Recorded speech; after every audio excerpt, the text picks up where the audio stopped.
Hi, I'm Kate Hudson. And my name is Oliver Hudson. We wanted to do something that highlighted our relationship. And what it's like to be siblings.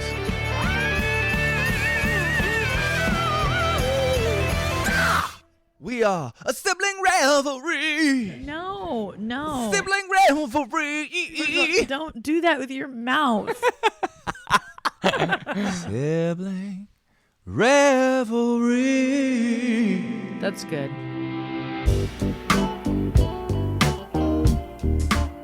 Hi. What's up, Katie? So we did the Nickelback.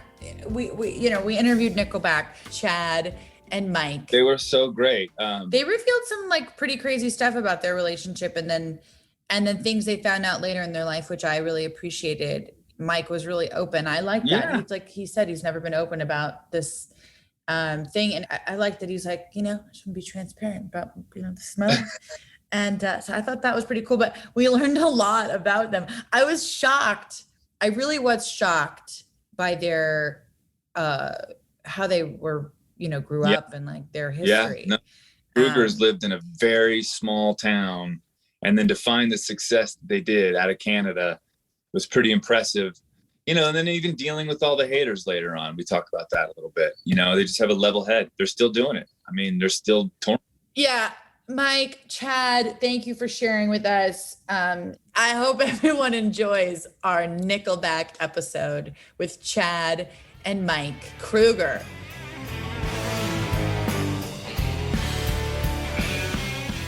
Welcome to our podcast. Thank you for having us. We're hitting all kinds of corners of the world. Kind of are, aren't we? Mm-hmm. We've got LA to Albuquerque to Serbia. To Abbotsford, British Columbia. Are you guys still actively touring a lot or no? When was your last tour? When was it? October 19th, 2019 was our last show. Yeah, we played in Rio. Okay, so you're still touring all the time. I mean, but I'm talking about put COVID aside. Okay. Yes, absolutely. We're ready to work whenever we can. Hey, you're gearing up, aren't you? Kinda. Yeah. Yeah. So let's go back a little bit. Let's go back to the very beginnings when you were just swinging around in your dad's nuts. Go on. Yes. Oliver. So Jesus. Where were you born? Where were you guys born? Where did you live? Well, I was born first, so I guess I'll go first. I was born in Calgary, Alberta, Canada. Mm-hmm. Daddy, where were you born? I was born in Provost, Alberta, which is about maybe 900 people. Wow. Really? That's interesting. Wow, it's so small. How many years apart are you guys? 2.5. 2.5. So you're like, and we didn't really spend that much time. Like, I didn't spend that much time in Calgary. I think it was a matter of, less than weeks. I don't even think I spent a month in Calgary. And I don't know how long we lived in Provost when Chad was born there either. Like we moved around quite a bit. Yeah, we moved to a little town, about 2,900 people. Wait for the gasp. And it was called Hanna, Alberta. And we grew up there, and there was nothing to do but get in trouble or get in trouble. Right. Yeah. So it was like. Is that where you guys spent most of your childhood there? Yeah. What kind of trouble are we talking about? God. Wait, don't go there yet. Hold on a second. Go ahead. Kate's like, frame this up. Let's frame this up a little bit. Oliver goes right to the heat. What is your mom? Why are you there? Like, is it work? What jobs did your parents have? Our stepfather was a welder, and my mom taught dancing. We were really there because our grandfather and grandmother lived there, and they kind of co-raised us. They were a big part of our childhood, and they parented us on a large part. Oh, really? Yeah. Would you say equally or more so than your parents? Mom, don't watch. Please don't tune into this. Let's say equally. Let's just say equally. Let's go with that. Give us a little bit of the landscape. Like 2,900 people. Is it mostly farmland? Are you living in prairie? Mostly prairie, a little bit of cattle, and flat. And Flat. The joke is you can watch your dog run away for about a week. Yeah. That's a joke of prairies, yeah. I love that joke, actually. Okay, let's get into the trouble part. Wait. So, what was the city like? Like, what did your like strip? What city? Is it like a what strip? city? What city? Did you have like a general store? We didn't even have a stoplight. No, but there was more, more than a general store. We it wasn't so primitive, but you can judge a city because it has a McDonald's, and the nearest one was a long ways away. People would actually drive to other cities just to attend a McDonald's. Yeah. Pretty much. Wow. Okay. Wow. No shortage of bars, though. There's like 4 bars and 3 liquor stores. Canadians are a rather thirsty bunch. Mm-hmm. Very. A lot. There's nothing else to do. Getting back to the trouble part of things, when you said He's fixated. Well, I mean, it was a great segue because, there was 14 bars in your town and liquor stores. So hence the trouble. It's like, oh, well, we're just going to drink and do stupid shit, I imagine. Yeah. Pretty much that's how we got here. I think I've got 11 counts of B&E. That's breaking and entering for all you non-criminals. Yeah, I got. I think I had. So my lawyer on the one charge got me out of. So we don't have grand theft auto as you guys have. We just have theft under 1,000 and theft over 1,000. So he got me out of theft over 1,000 and got me down to joyriding. So that was nice on the one charge. Good lawyer. Good lawyer. I don't think you told everybody what your age was at this time, Chad. Oh no, you're like 14. Oh my God. Well, at 14 I was in juvie, so I was already in juvie for a bunch of other stuff. So I did a little stint in juvie. I was a bad kid. Wow, this is great. I'm so disappointed in you as a child. Well, I'm like, but I mean, you've done so well for yourself, but like, my God, that's tough. Wait a minute.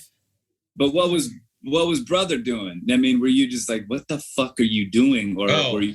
Well, this one was born with horns, and that one was born with a halo.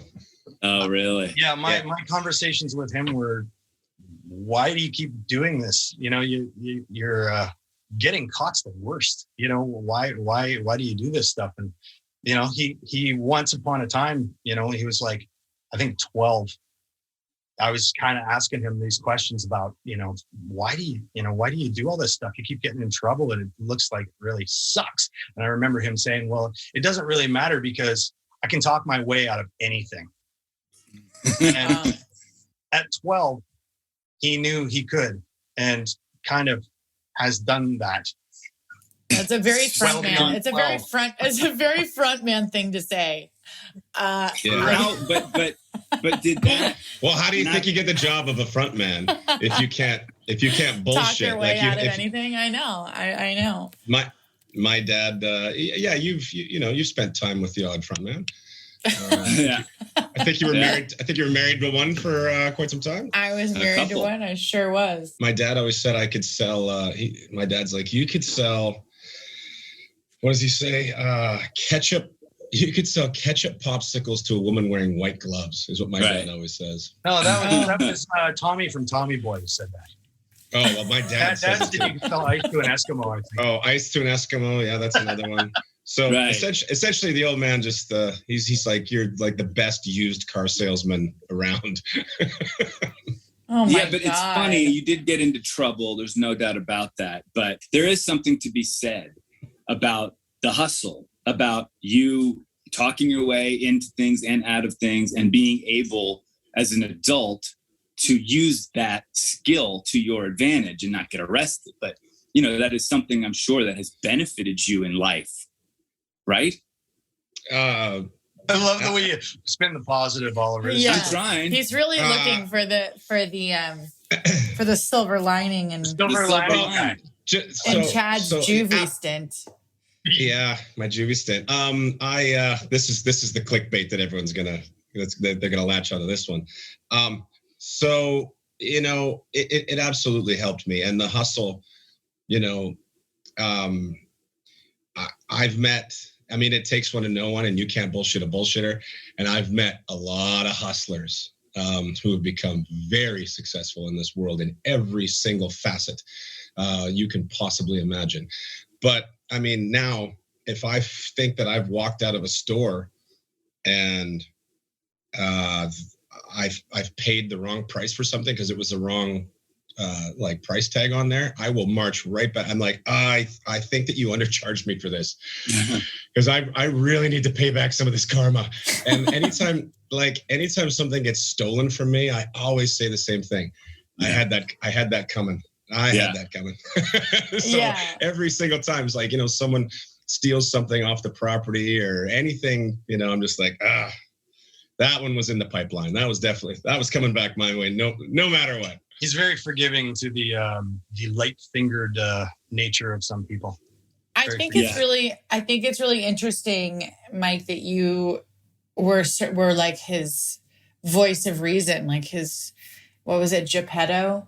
And it was a very quiet voice of reason. I Wasn't loud enough. He needed a megaphone. Okay, so you guys are living in a town of 2,900, and you were there for how long? Like your whole childhood? Mike. Yeah. You moved out. Mike moved out. Like you moved to Vancouver, and you joined that metal band. Yeah. And then, I think I was. Oh, that's after we did a little stint in. So we went on the road actually. So the second I got out of high school, the band pretty much the same. I mean, so Mike and Ryan, our guitar player, were in that band as well. Our cousin was drumming. They were just waiting for me to get out of high school so we could go on the road and play cover tunes all over Hell's Half Acre.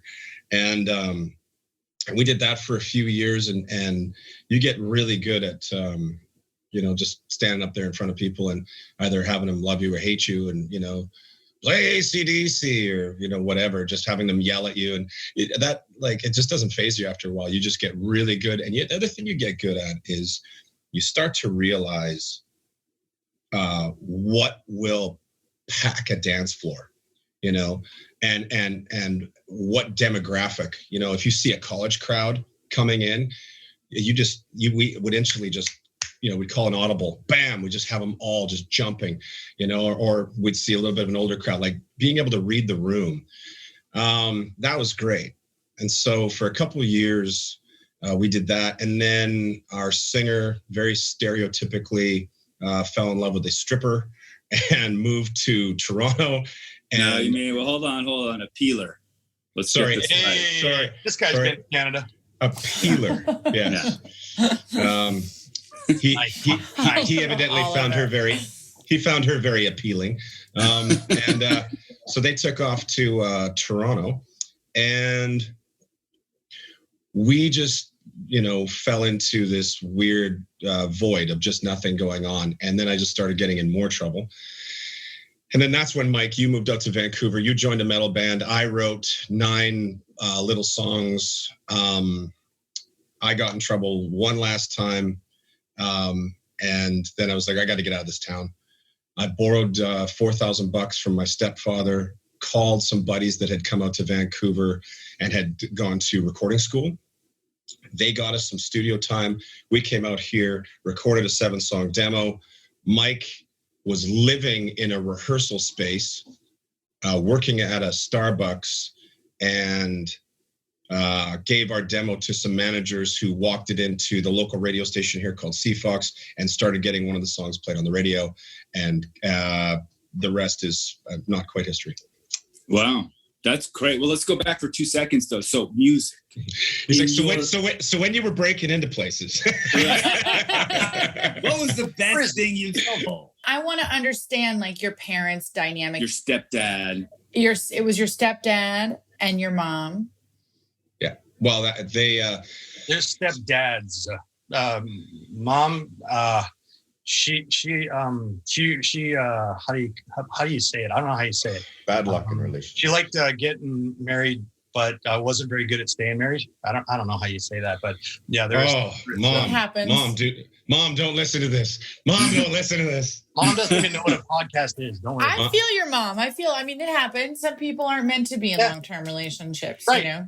Right. In terms of the household, is this like the kind of, are you like latchkey kids? Are you running around like basically doing your own thing and like grandma's like basically trying to reel you in and control everything and mom's doing her, like, was it tumultuous? Was it, I think you're writing the screenplay right now. Really, you guys are really left to your own devices.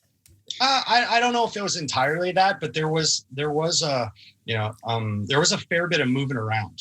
There would be times when there might be some upheaval with our mom for whatever reason, and then that was when the grandparents would kind of take over for a period of time, and then so we kind of cycled back and forth between our mom and our grandparents quite a lot. So in mom's defense, she had Mike when she was 19, and she had me when she was 21.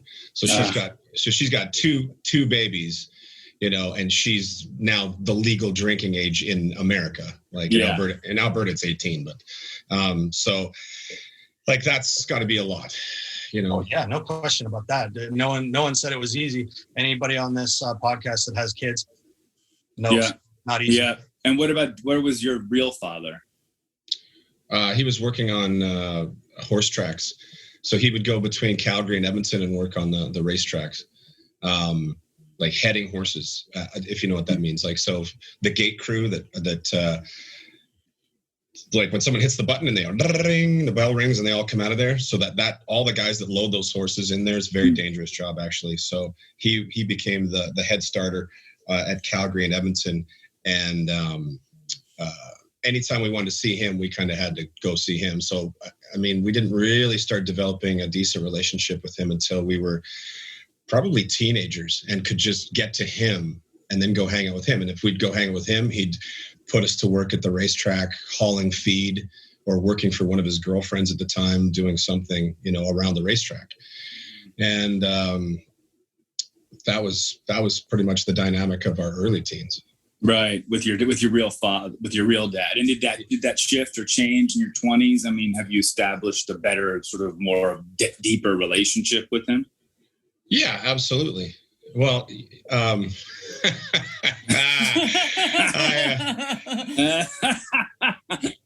I mean, as much of a, I'm joking, but when your kids come into a lot of money, it's like, hey, that's not really true though. As much as that came by that wildness, honestly though. Like he's very much a carbon copy because hot-blooded. His dad's quite the wild child. Maybe even today. Back when he was younger, he was a lot wilder. Well, really, like. Yeah, but I mean, and now, in Dad's defense, when he couldn't afford to, and I just attack them and you defend them. I do. Well, because so the one time when Dad, didn't have the money and couldn't afford it, I needed to go on the road with the cover band with you guys, and I didn't have a decent guitar or a decent amp. And he's like, okay, well, let me get you what you need. What do you need? And I'm like, well, I mean, dream. I would love a Paul Reed Smith guitar, and that's like, I think it was $1,700 or $1,800.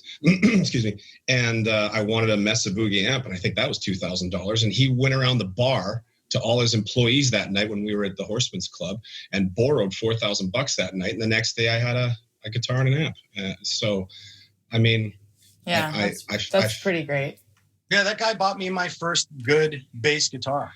That guy. Well. The truth of the matter is that, later on in life, it turned out that, he wasn't actually my real father.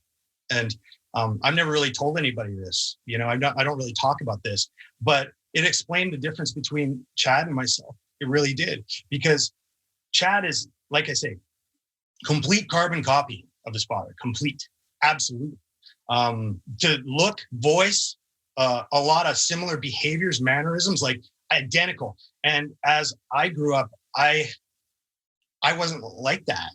And I didn't understand why are those guys so alike and I'm not like them? It's called a moral compass, Mike. Well, I think here's DNA has something to do with it. Oh my God, Mike, why do I have a moral compass? Yeah. Yeah. Wow. Wait, that's crazy. Yeah. So did your mom know that the whole time? No. No. It was Mom, don't listen to this. Don't listen to this. You know what? I'm okay to tell the truth. Honestly, I could dance around it for the rest of my life and never talk about it, but I don't want to do that. The fact is that's the truth. That's a fact. And not knowing, in the beginning, not knowing. When I started looking about 5 years ago, not knowing who my actual father, my biological father was it put me in a really dark place. Like I'm talking about weeks in a dark room drinking dark. Right. It was really shitty because I was kind of adrift, right? And don't make your brother cry in front of Kate Hudson. Well, it's not really. It has a happy ending. I mean, sort of. Through 23andMe and some good friends, we found out, through those DNA tests, my grandparents were located, and we made an educated guess of who, my biological father was, and submitted that name to my mom, and she's like, "Well, yeah, actually, I did date that guy a little bit." Wow. So it was, but it was really brief. Right. This is very much one of those hit and run situations. I think my mom and Chad's dad were really kind of like maybe fighting a little, and she had gone away to get away from all that. I think for like a week. Mike, you can't say Chad's dad. He was your dad and raised you from. Yeah, that's a whole other podcast. But 3 years ago, I found out who my biological father was. I was lucky to gain a new brother and a new sister, and 13 new cousins. I got 7 new aunts and uncles. But sadly, my father had passed a year before I found out who he was. Oh, so that's really that's kind of the sad part of the story. But the great part of the story is I found a whole bunch of people that I share a blueprint with. Wow. Well, first I want to say thank you for sharing that. I mean, that's a really beautiful story, honestly, and relatable. And I think you're going to touch a lot of people with that story. I know that it's not an easy thing to talk about, but I appreciate you being open about that. Did you look like your father? I mean, when you saw pictures of him, were you? So Mike's got, so there's a picture actually. Oh yeah. And well, guess what Michael's real father's name is? Michael. Yeah. No. Oh my God. Shocker. But Mom didn't totally know who it was. Mom, don't listen to this. In her defense, just kidding. Keep going.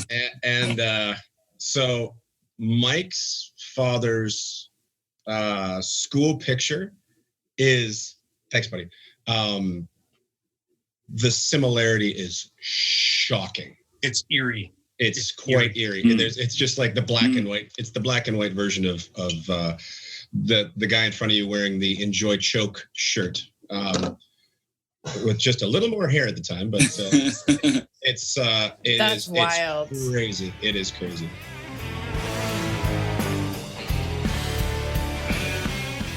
Each and every, Oliver, I have actually been in hot Greece. I've been in hot Belgrade.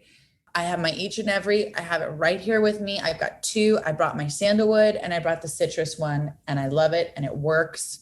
And if I don't use it, I can tell the difference. Mm-hmm. Yeah. This is my number one now favorite natural deodorant. It's formulated with 6 ingredients, all safe: dead sea salt, coconut oil, natural essential oils, yada, yada. I would say that it's not just my favorite natural deodorant. It's my favorite just deodorant right now. It's all I use. Wilder, my 13-year-old needs deodorant now. And then last night, my 11-year-old Bodie, because I think my armpits smell, and they do, which is a whole other conversation that he's 11.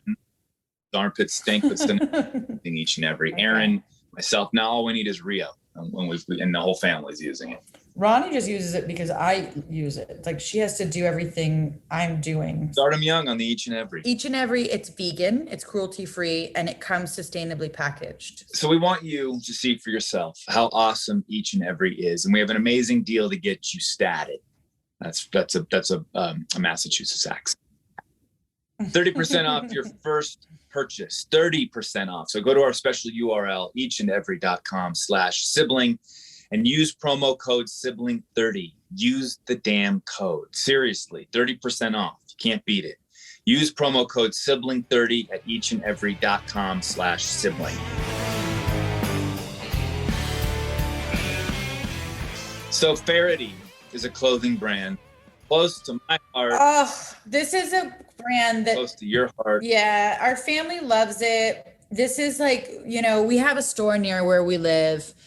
And I remember the first time I went in there, I was like, oh, this is basically what everyone's going to be wearing. We had a full Christmas, remember? That was a Faraday Christmas. I just got everybody all of those great kind of flannels. They have those really awesome more vintage looking flannels, which I like. That's like what they really focus on. But can you see me? Can you see what I'm wearing? This poncho? No. Oh, that's Faraday. That's Faraday. This is Faraday, a Faraday poncho I'm wearing right now as we speak, as I do this ad. They're the best clothes. I just love them so much. They make the most amazing ponchos, right? Amazing flannels, amazing pants. It's also the vibe of the clothes. It's like, if you're traveling, they're easy to travel with. They look good, but they're comfortable. You know what else you can do is you can have a lifetime guarantee of quality, and they'll replace or fix your clothes forever, no matter what. Wow. That's amazing. And so to top it all off, Faraday is giving our show and our listeners 20% off. Okay, 20% off. So stock up on all of your clothes for summer now. Use the code sibling to check out and snag 20% off. I'm gonna go shop. Go, get on it. Use the code sibling at Faherty, FAHERTY brand.com for 20% off. Use the code, get the 20. Let's go.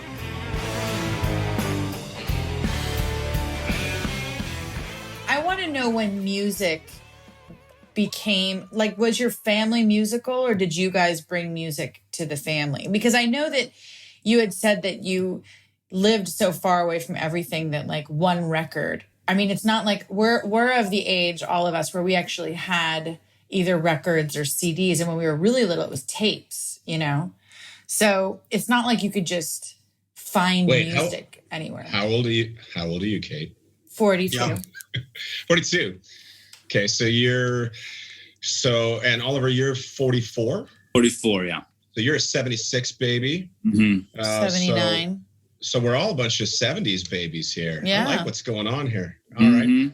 In order to actually get a record or get a tape, I mean, you had to either go to a truck stop, probably, right? We had a record store. Yeah, we had a little record store. It was like, it turned into half a furniture store and half of, remember, Mike, because it was called Custom Audio for a while. And then half of it became, they sold furniture, and then there was like a bunch of CDs over on the side wall. Yeah. You could get something there if you wanted.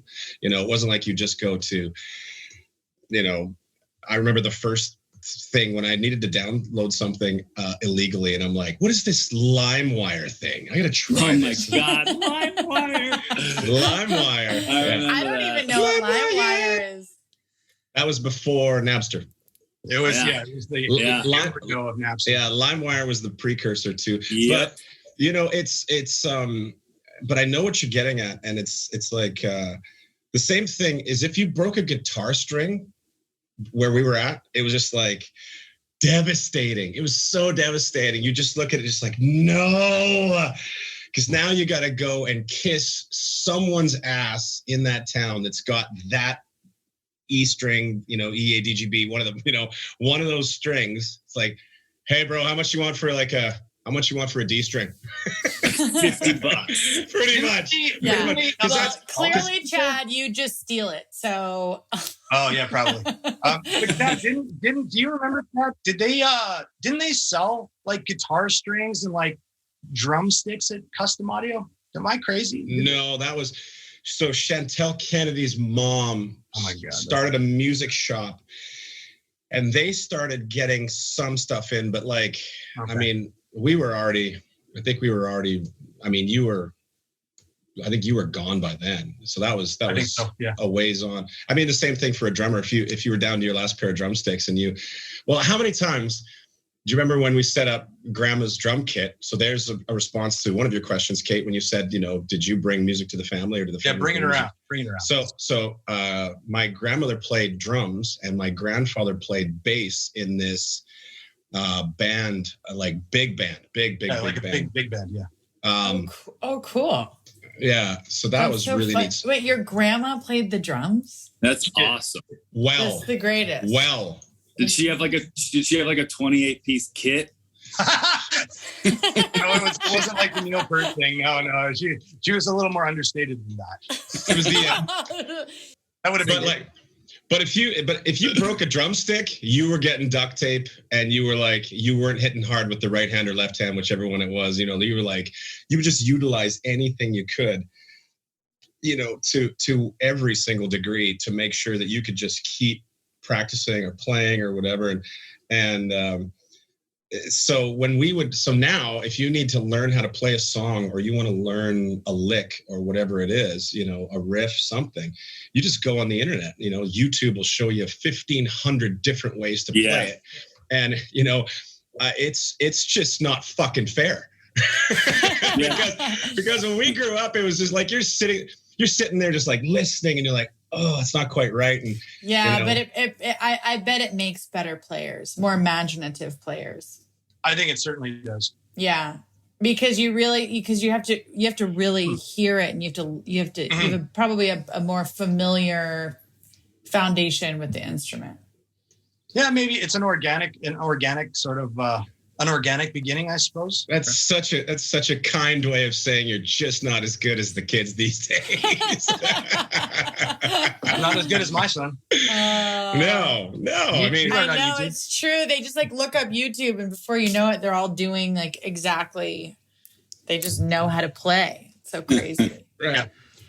So when you got into acting, when either of you got into, like, did you guys go to any sort of formal education for acting? I did. I mean, it wasn't like formal, but I was always in and out of things that I was doing. You just hung out in the kitchen with your parents. You just hung out with Goldie and Kurt. No. I like went to Williamstown Theater Festival. Yeah, I was different. I went to Paco's Tacos and acting in Studio City.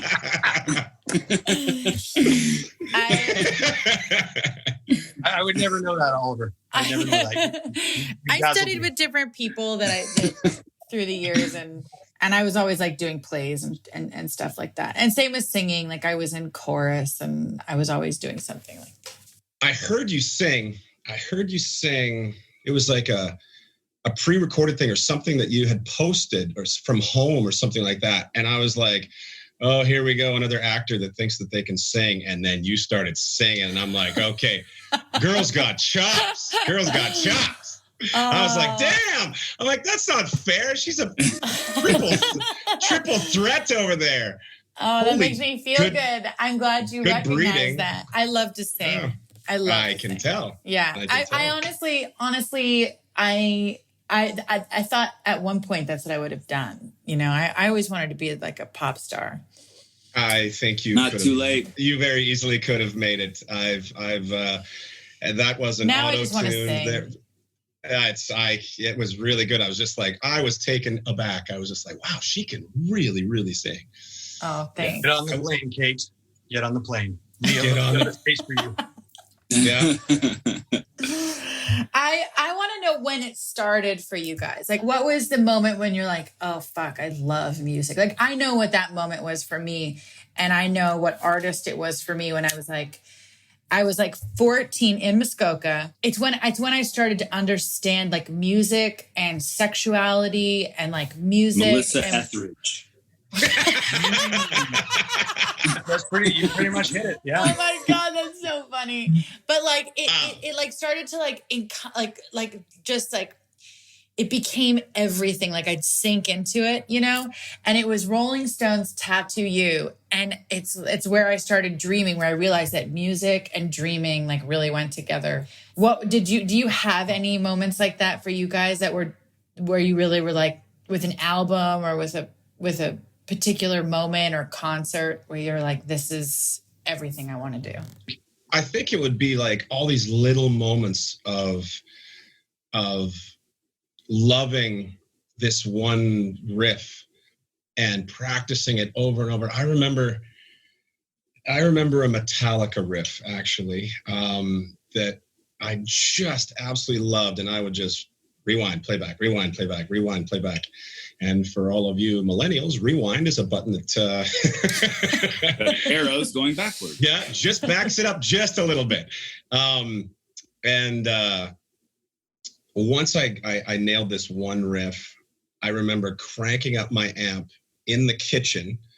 Mom was gone doing something. And I remember taking the phone off, like calling my buddy and being like, dude, check this out. And like playing this riff. And he's like, dude, you got it. Like, you're actually nailing this riff. And I mean, it took me so long just to get that riff, but it was all those little moments of like where you'd you know, you'd sing something and sing and sing and sing and you know, you're trying to increase your range and you just can't get up to this one note. And then one day it just, something happens and you're just, wow, you're just hitting this note. There's all those little tiny moments that leads you down that path of, I think we can do this. That and a huge bag of bullshit. You know, just 80 pounds of bullshit shoved into a 40-pound sack. I just remember conning. I just felt like I conned the entire band into just about every single aspect of everything we did. Like, we got the guitar player to go take out a loan for like $25,000. And he's like, are you sure these songs are good? I'm like, these songs are amazing, dude. These are amazing songs. Like, we just need to get to the next step. And we were making our own CDs. We were pressing our own CDs. We were making our own. So the inlays. So, I mean, like these days when I look at, and the paper is worth more than the piece of plastic was. So if you would like, and it depended on how many colors you do. Because if you just did black and white, the whole thing, it was like the cost of, it was just way cheaper. And if you went to like 14 colors or 28 colors or however it was, the price just starts going through the roof. And so we had to manage every single aspect of that. And I'm sure you were the one who was telling him to get the 25 grand. You know, the hustler being like, no, trust me, guy, this is going to work out. You're going to get your money back and more. This is at least a 10x play for you. It's a 10x play. I don't think I knew what a 10x play was at the time. And it was just like, you know, I was just like sugar. I was the politician. I was just the sugarcoating SOB that was just like conning everyone the whole way. And they came along willing. And then I sort of had to become the fearless leader. I'm like, okay, well, I talked everybody into doing this. So I have to lead these guys into battle every single time we get on stage. And if anything goes wrong or there's a problem with anything, I take that on my shoulders. And when there's like a lull in the show or anything like that, I'm always like, okay, I have to make this better. I've got to sit down and we have to reanalyze like set lists. We got to look at lighting. We're going to have to look at every single thing to make sure that every second of, you know, every show we play, people are just entertained to the nth degree. Mike, I want to know what your moment was for music. Well, like him, it wasn't really one moment per se, but his was more performative. You know, he kind of got engaged with music performatively by doing it. I remember long before I ever played, having music make an impact on me that I couldn't really avoid. I remember sitting in our living room in that small town in Hannah, and I would like slide the record player out of the entertainment center, and I would put on something like a Queen record, and just plug in headphones and just, I played it so loud that it was like I could feel it moving on my head, you know. And that was when I'd never played before. I didn't have any aspirations of actually playing music at that time. It just hit me in a certain way, and it really moved me to listen to it.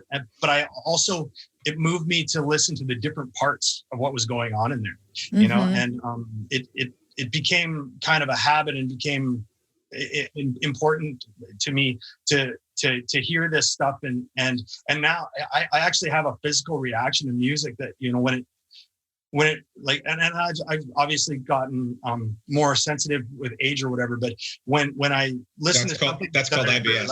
That's called IBS. Right. When I listen to something that really affects me, I can't help the waterworks start a little bit. I know. I'm the same. My throat closes. My throat closes when I really get something, and it doesn't happen very often, but every once in a while there's a track that I just like, I feel like I almost can't breathe, and my eyes water a lot. My kids bust me, you know, all the time and give me a hard time about it. But it doesn't go away. The older Ollie gets, the more sensitive he gets. Yeah, my throat's closed right now. Oh wow, you're welcome.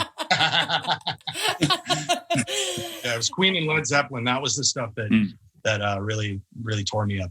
Yeah. If that's the truth, Mike, then why did you wake me up every single morning before school cranking Slayer? Oh yeah. Well, that was later. I get kind of choky about Slayer now. So you know. Oh my God. Raining Blood makes you cry. Yeah. Yeah. Exactly. Right. I cry because I can't believe they can play that. It was Raining Blood. It was Raining Blood. I played my kids when they were babies. I was like, you got to hear Raining Blood, and we were going to school just fucking rocking Raining Blood. Raining Blood is, you know, to the uninitiated, the album is called Rain and Blood. The first song is called Rain and Blood. The last song is called Raining Blood, and that is the opus right there. Yeah. I'm so amazed that you pulled that, Oliver. That's fantastic. Raining Blood is that's like a piece of history.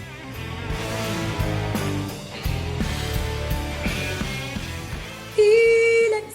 So Helix mattress. You have a quiz. You take just 2 minutes to complete.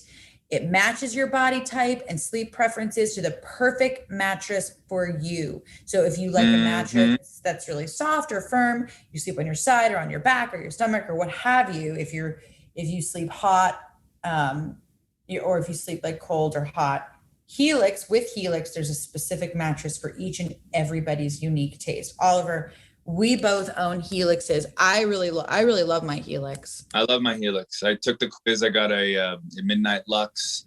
Yeah, you know, it's my beautiful bed. I haven't been in a long time, honestly. I haven't been in it in a minute. Oh, I rhymed.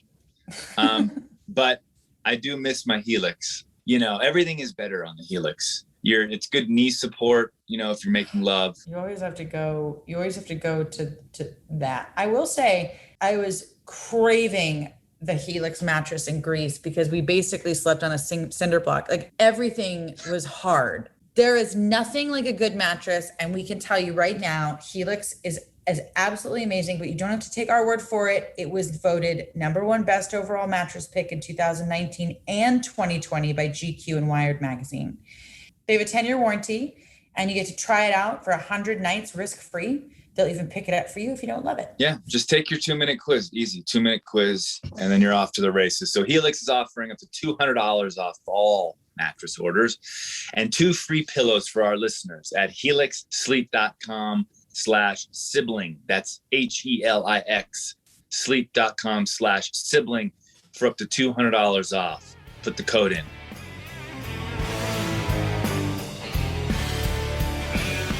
Ollie, you're tapping the Rockies right now.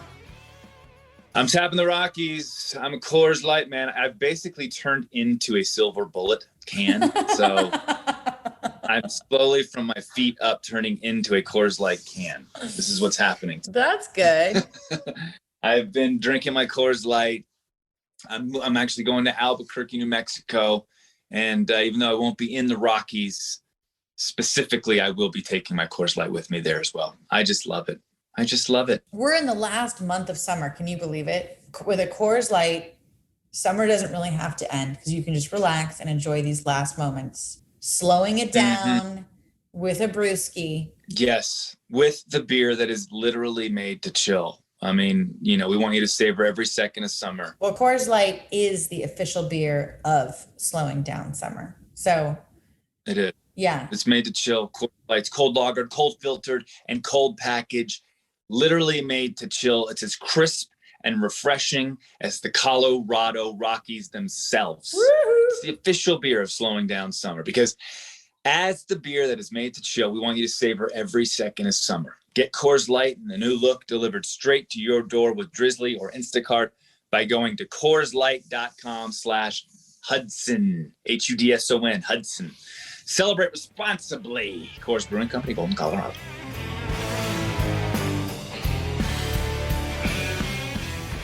So when did the band get together? When you went to Vancouver, when did it all happen? What was the moment? You know what I mean? Like, what was the single? How did it all happen? And all of a sudden you're like, holy shit, we are. It was kind of overnight, but it wasn't. So we had like probably, I don't know, 4 or 5 like independent singles on the radio across Canada. And I mean, you know how the public thinks. They're like, oh, you're on the radio, you're rich, you know, but I was still moving furniture. Like I walked into this lady's house one time and I'm holding this heavy box of God knows what. And she looks at me and goes, are you the singer for Nickelback? I'm like, yeah, where do you want this? Cause this is heavy as hell, you know, so you're still working straight jobs and whatnot. But, you know, once we got signed, even that was a slow progression. So we went out on the road for the first 14 months, opening for absolutely everybody. And we went everywhere. And then they gave us 5 weeks to go back in the studio and make a record. And we made an album called Silver Side Up with a song on there called How You Remind Me. And that was the moment where everything changed. And then all of a sudden it was like, okay. We're everything changed just because that single just took off and that was it. Yeah, that got weird really quick too. It did. How did it get weird? It just went international instantly. So it was like we had just started getting used to playing larger rooms in North America, and then it's like, hey, you're going to Australia. Hey, you're going to England. Hey, you're going to Japan. You know, it got really, really cool. It was fun. And were you guys pumped? Or was there fear at all? Or were you guys like, fear of success in a sense? Like, holy shit, we're kind of here right now. How do we maintain this? Or what do we do? Well, they said to us, they're like, okay, how do you guys want the show to look? Because you can do anything you want. We were like, well, what do you mean we can do anything we want? They said, well, the entire world tour is sold out and you guys are playing arenas. And you guys can do anything you want. And I'm like, I want to blow up everything. I want flames. I want flames coming out of the stage. I want explosions. I want a massive stage. I want a huge screen. I want, you know, all these things. And they're like, done. And then we, you know, it was just and it was just fun. And what year was this? 2001. Right. 2001, into 2000. Yeah, it was 2001 and the beginning of 2002 when it was the eye of the hurricane, so to speak. Yeah. And then after 2002, second album stuff, you know, was there pressure in a sense to like, okay, we did one, let's keep this train going? Yes. Turns out that's how you keep the lights on at record companies. They were just giving us the whole. They were supportive and everything, but all of them, like our manager, the record company, is like, okay, well, you can't really have this kind of success and then duplicate it. So you should just sort of prepare yourself for the downhill, you know, the downslope.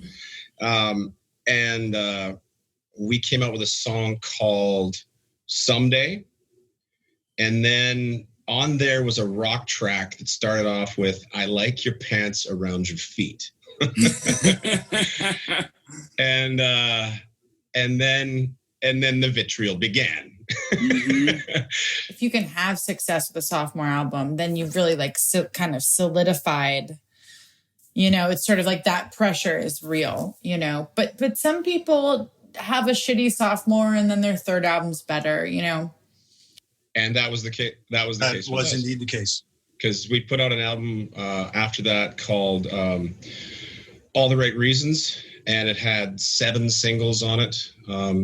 Songs like Photograph, Far Away, Animals, Rockstar, Side of a Bullet. I mean, it was just if everyone cared. There was just this, crazy monster record, because they kept telling us, so they were just prepared. So like the third album's just going to tank, And I think at this point it's I think we're somewhere in the neighborhood of 22 million in sales on that record.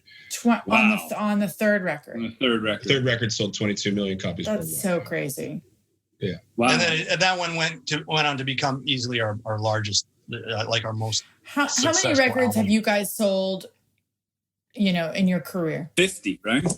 It's getting close to 60 million now. Is it really? Yeah. Wow. Yeah. Yes, it is. Wow. That's just amazing. That's a lot of things. I don't know what does 50 or 60 million of anything look like? Can anybody help me with that? I don't know. I don't know. It's weird. A lot. It looks an awful lot like not having to wake up to an alarm unless you're getting on a Zoom call with Kate and Oliver. Amen.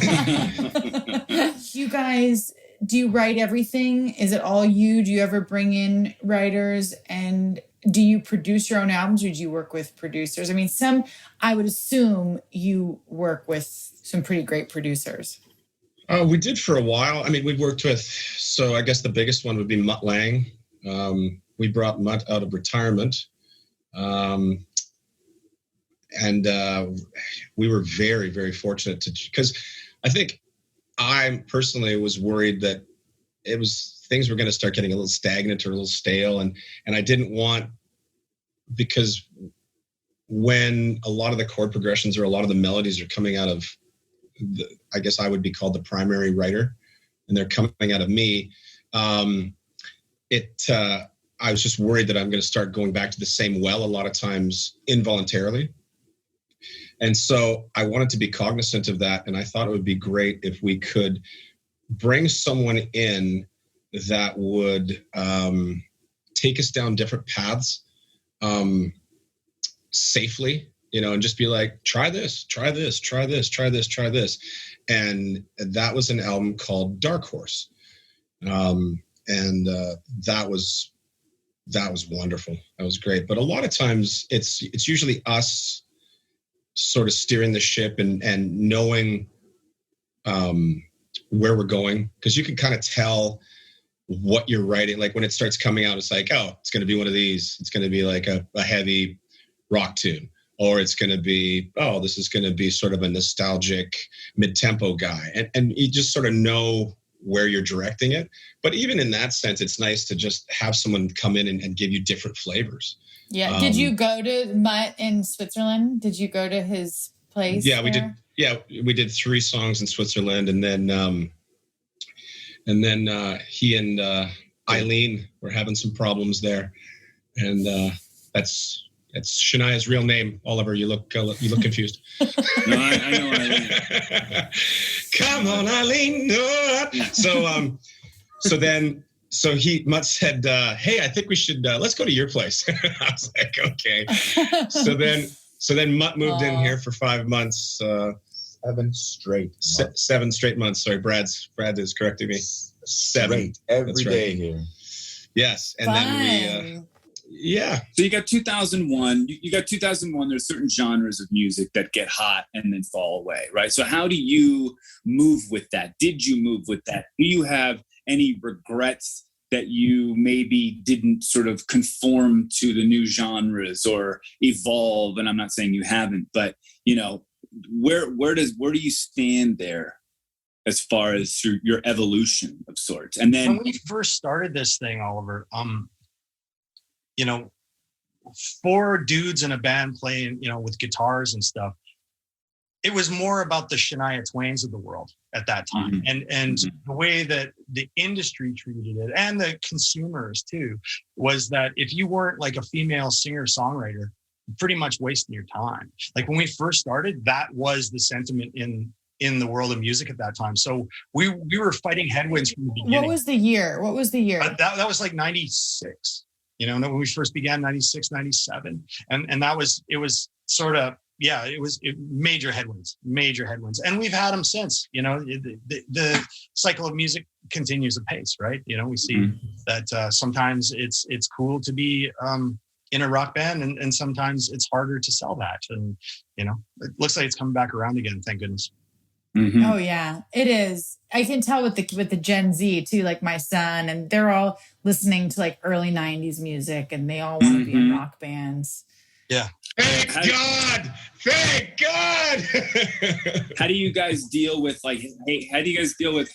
haters and like, you know, the people who are always hating on you guys, or the people who are, you know, that once that social media kicks up, and does that affect you? How do you deal with that shit? Do you just slough it off and say, fuck off, we're doing what we're doing? Does it get into your soul? Like, where are you at with all that? We fixate on it until we can't sleep at night. Oh, stop it. So the real answer is that in the beginning, you know, when we started this thing, we were very much, you know, there's very much that phenomenon where it's the hopeless new guys who don't have a chance that everybody gets behind, because you're the underdogs, and everybody wants to cheer for an underdog and get behind what we were doing. And you know, so we went from utter and total obscurity, nobody knew who we were, to being the new guys who, you know, hapless, helpless, basically no chance in hell this is going to work. And everybody, you know, jumped on and wanted to support us and help us. And then when you pass a certain kind of threshold of whatever everybody considers to be visibility, that's when it's time for you to get cut back down again. You know, the tall poppy syndrome. I'm sure you've heard of that before. You grow beyond what the rest of the tribe thinks you should be. So they send you out there to cut your own switch, and they kick your ass. And in the beginning, it really sucks. It's such the nature of the beast, isn't it? Yeah, it does. It happens. You know, it really hurt in the beginning until I think for me, I just kind of realized that all of my favorite bands went through that when they were successful.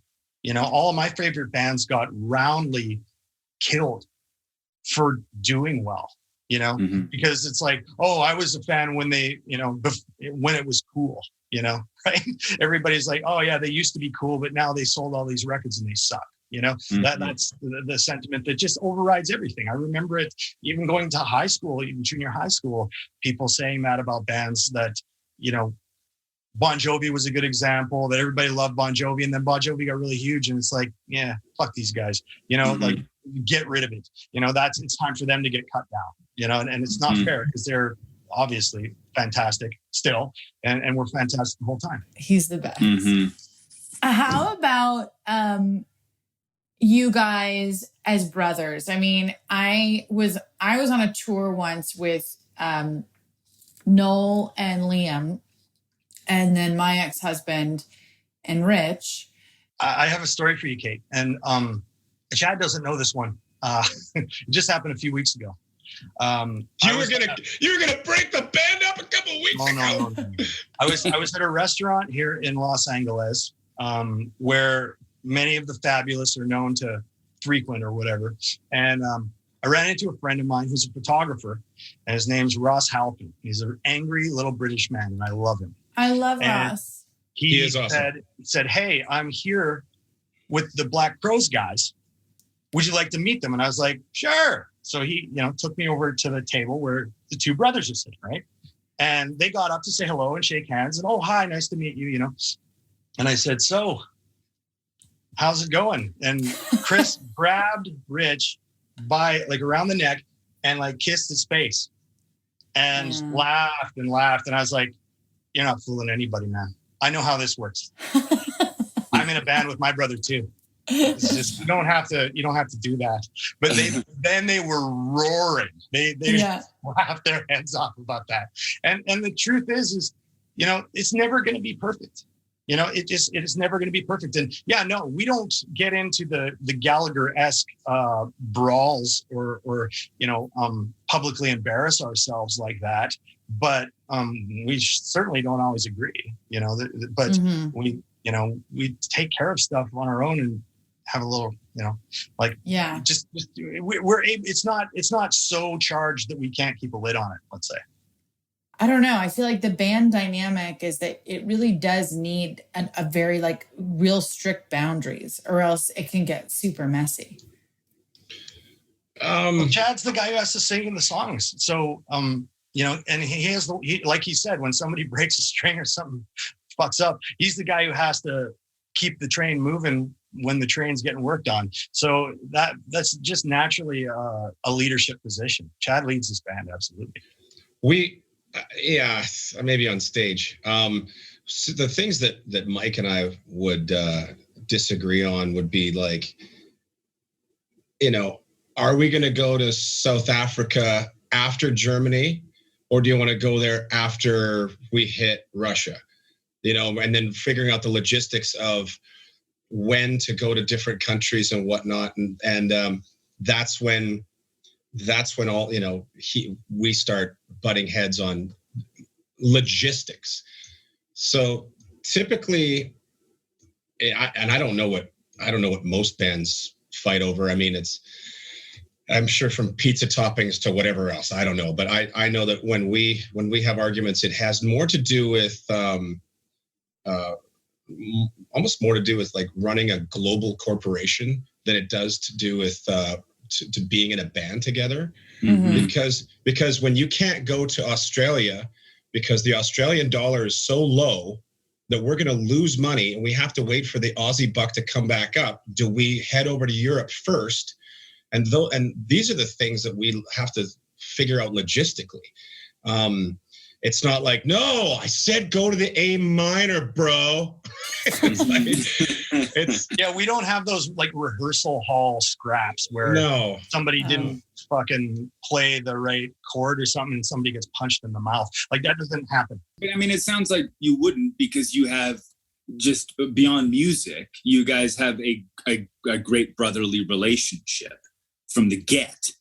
It's pretty good. So, yeah, it's pretty good. It really is. You know, there's foundation there. There's stability. So you're able to sort of maybe communicate better than the Robinson brothers or the Gallaghers. Yeah. Did someone in your PR literally think that you guys should fight publicly? That happened. Are you just like going through nasty shit on the internet right now? You're just reading. No. Allison researches. I have all kinds of stuff right here. We had I remember this, Kate. We were in London and they wanted me to get arrested for something. No, it's not that one. Not that one. It was when one of our singles, I don't remember which single it was or even what album it was, but I remember I was in the Jury Street, Jury's Hotel on Great Russell Street in London, and my phone in my room rang, and I picked it up, and it was one of the promo guys from New York. Be more specific. I have more, but I'm gonna protect the identities of the guilty here. But aside from that, I'm gonna be pretty specific. You know, the guy called and he said, well, first of all, a little bit of background. We had a single that I think was struggling a little bit, and they were having a hard time breaking into the top 10 or something like that.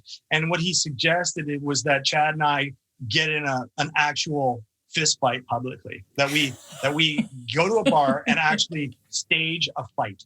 And I was like, that is so crazy. You're on fucking crack. There's no way. Oh my God. You know, we're into success and selling records, but come on, man. Like that's insane. That's insane. But I don't know that everyone says no to that, guys.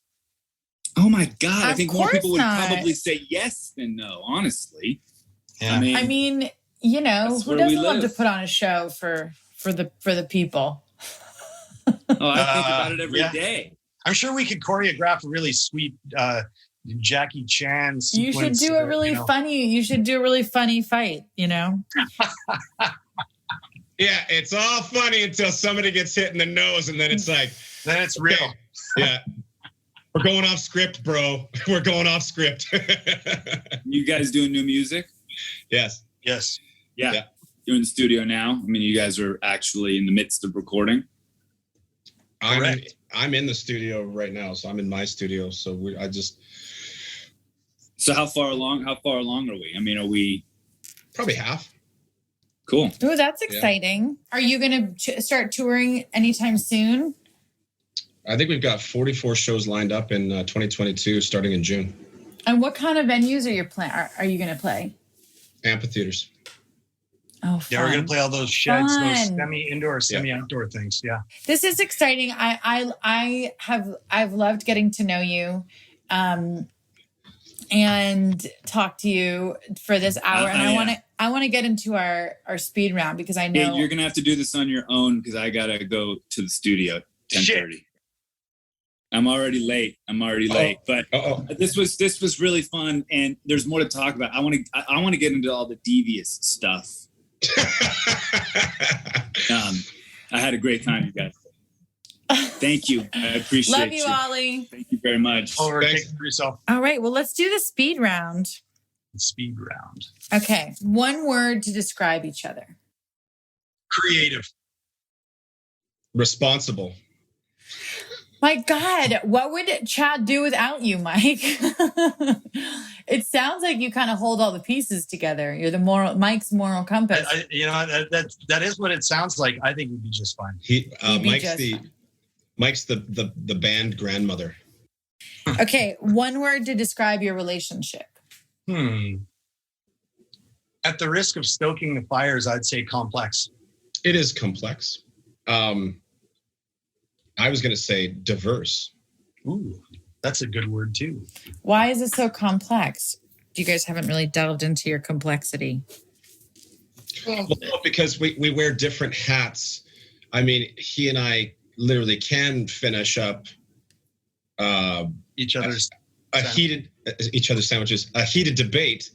And then, the second we're off the road, he's like, okay, so are you going to come over and see the kids because, it's Avalon's birthday? And I'm like, yeah, I'll just, when do you want me over there? You want me like at 7? So I'll come see at 7, and then it's just family. It goes, it's so weird to go from, running a band together to like, all of a sudden I'm Uncle Chad, or I'm the brother, or I'm the brother-in-law to Angela, my sister-in-law. So there's just there are many dichotomies. I feel like all sibling relationships are actually pretty complex. Okay, who's more emotional? Oh, go ahead, Chad. Come on, man. I guess I got to say me, but in different ways. Like I'd say you. Okay. Yeah. That's just my answer. Yeah. Are you comfortable? Do you cry a lot? Or? Do I cry? See, that's what I meant by. So just the word emotional alone is just like. Which emotion? What kind of emotional? Well, emotional, I mean, are you comfortable crying? Yeah. It just takes the right amount of tequila. Great. Oh, so you're a crier. I get it. No. Stage 4. Stage 4 is the crying part. No. See, I would think that the emotion part comes, there's a lot of passion that comes with it. So if I'm passionate about something, creativity or any part of like a vision that I'm seeing, it was the same way when we were trying to get this band off the ground. For me, it was either you're in or you're in the way. And there is nothing in between. Either you're in or you're in the way. And when I see the end goal, nothing on this planet will stop me from getting there. And so do I bring emotion into that? 100%. And I'm insanely competitive. Right. I just saw it. Yeah. Wait, when's your birthday, Chad? What's your sign?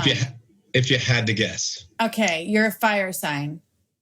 I'm a Scorpio, 100%. Oh, God. Okay, Mike? I'm a Cancer sign. Oh, no wonder. You guys fit your signs. Okay, you're a Scorpio. Jeez. Yeah, I say Scorpio and she goes, oh, yeah. Mike says Cancer. Oh. Okay, who's more introverted? Mike. Yeah, me, for sure. Definitely. Could survive the longest on the road? Me. Yeah, probably. Yeah. Who was a tattletale? Me. Mike. For sure. I'm a very rule bound person. I'm a rule bound person. I'm a truth bound person. I don't keep secrets, as was evidenced earlier in the podcast. I'm not good at being false. I'm not good at it at all. I tattle. I follow the rule. I tell them myself, if I do something wrong. What was the first album you ever bought? Do you remember yours, Chad? Like Dawkin Back for the Attack or something like that. Nice. Oh, good one. Dawkin Back for the Attack. I don't even know what that is. Metal band Dawkin from the 90s?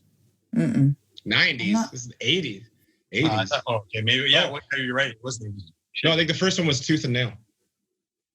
Okay. Oh, yeah, right. With the claw thing on the cover, right? There you go. Mine was Pink Floyd, The Wall, actually. Oh, yeah. Still one of my favorites. What's the thing you most fight about? Whether or not we're going to do a podcast with Kate and Oliver. No, you're going to fight about why you did the podcast. Well, we'll see how this gets edited. So if you could live off one food forever, what would it be? I don't know if you know what this is. Well, yeah, you spent enough time in Canada. Pierogies. Oh my God, pierogies. I really developed a powerful addiction to venison. That is the first time we've heard that on this show. Yeah. Venison. Yeah. Yep. It's a beautiful lean meat. Super lean. You got to bring your own fat when you cook that stuff. Yeah. Yeah, I really like it a lot.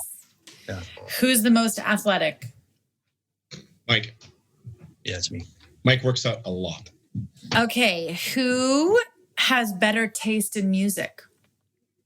Ooh, Chad for sure. That's not true because I literally am the biggest Nickelback fan in the world, so I got to go with Mike. I don't know. But I mean, it depends on what your idea of good taste is, right? Like, I mean, that's pretty subjective. It's hard to say what's good taste. What does that mean to you? So, like, Kate, every single time we get off stage and Mike puts in his earbuds or whatever he's listening to, it's just nonstop. Oh, jeez. It's like 24/7, the heaviest, screamingest, most angriest, pissed off shit you've ever heard in your life. Like, it is angry. So basically, your kids like jazz.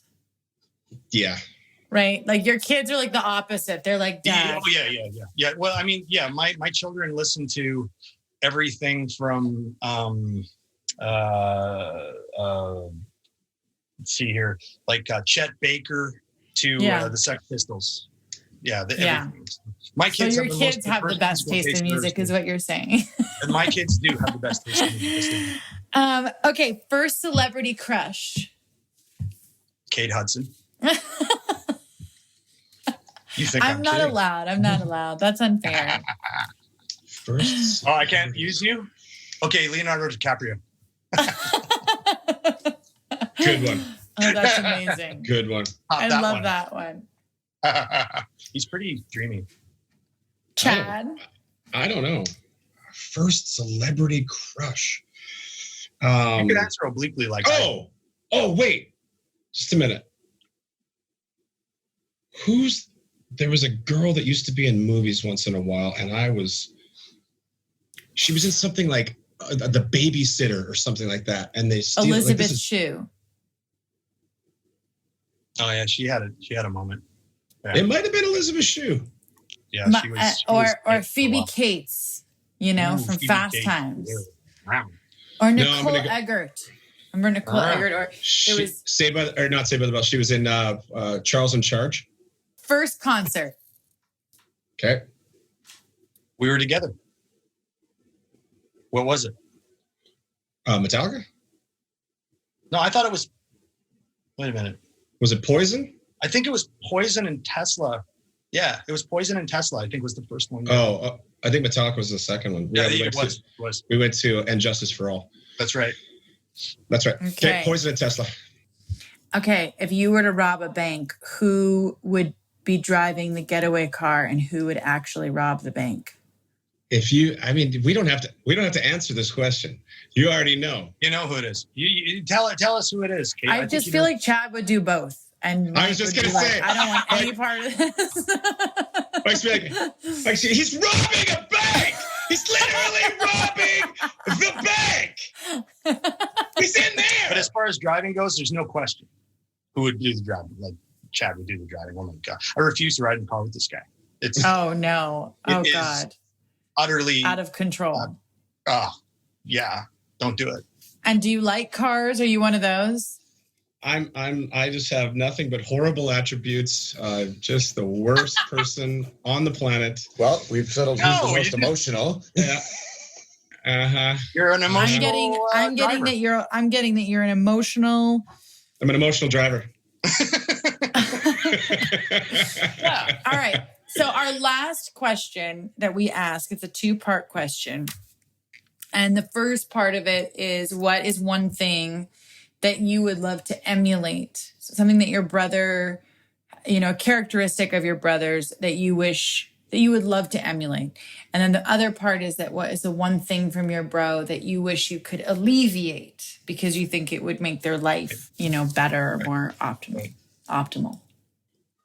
I would say if I ever become a father, I would like to be as good a father as Mike is, because Mike is like, he would win Dad of the Year every year since the moment of those children's birth. He is, wow, just unlimited patience and yeah, okay. No, I'm going to pull a tear here, Mister. Okay, yeah, you do it.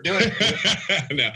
And if I could alleviate one attribute from Mike that I think would make his life easier, what would it be? An attribute that I could alleviate from your life. If I could take something from you and make your life easier. I'm going to say, I think that if you were just a little bit more carefree, I think your stress level would probably come down a bit. I think you're right on target with that one, because that's, I think, the thing I need the most work on as a person is how to relax and not be so stressed. Stress is a killer, and that clock's wound a little tight. Oh shit. Yes. Okay.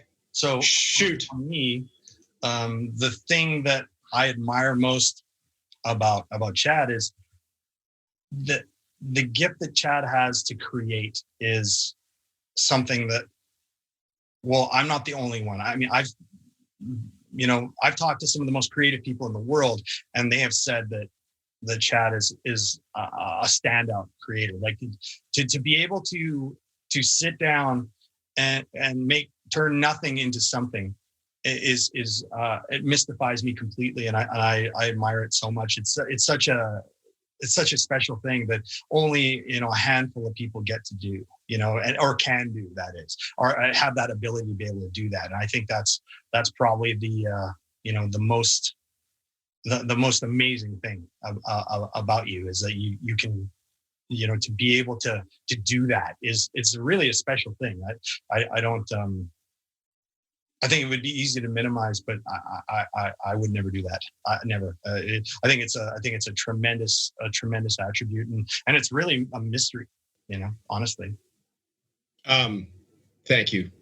And we already said I was the emotional one, so stop. Don't. The thing that I would revise about Chad, or alleviate. Oh, he's not going to stop there. It's going to be revised for sure. No, I'm like, revise. You're kind of changing the question. Okay. But alleviate, to make his life better, right? I think it would be really good for him if he could not consider what other people think to have any importance. I wish he really truly didn't give a shit. I really do, because I think that would make his life so much better. You guys, thank you so much. I really Thank you. appreciate your candidness and coming on and spending this hour with us. It was awesome. And I look forward to seeing you in person. Yeah. One of these That'd be- days. That'd be great. Thanks so much for this opportunity, Kate. It was really nice. Thank you. Sibling Revelry is executive produced by Kate Hudson and Oliver Hudson. Producer is Allison Bresnick. Editor is Josh Windish. Music by Mark Hudson, aka Uncle Mark. If you want to show us some love, rate the show and leave us a review. This show is powered by Simplecast.